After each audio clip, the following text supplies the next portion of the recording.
Hello everyone, today I will analyze two perspectives on ICT in education. The first video by Doria Institute highlights how technology helps us to save time and boost interaction.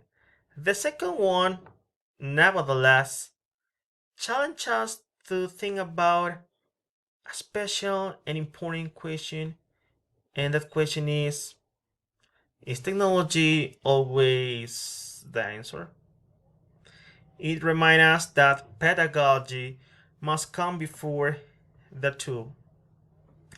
But videos, but videos agree that students are already digital natives, and we can ignore that reality, and we can ignore their reality. However, while the first focuses on benefits like cloud storage and real-time collaboration, the second one I think focuses on intent. The main difference is that one encourages us to start using tools, digital tools, while the other wants us to plan their use so they don't become a distraction. It's not just about the game and enjoying. We are not clowns. We are teachers, so we have to try to put in practice real and effective educational strategies for a special and important um, English bilingual learning.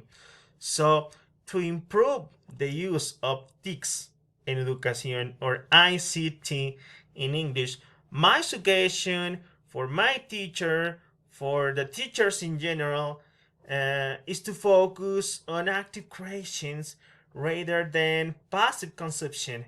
Instead of just watching a video, students should use tools to create their own content, and I also suggest that teachers need a clear educational goal where technology acts as a bridge, as a way to engage and motivate students effectively. But to sum up, technology, in my point of view, I consider is a important and useful ally, powerful ally, but only when it's driven by a solid teaching strategy. That's it. I don't have more to say. So thanks for watching and see you next time. Take care of yourself.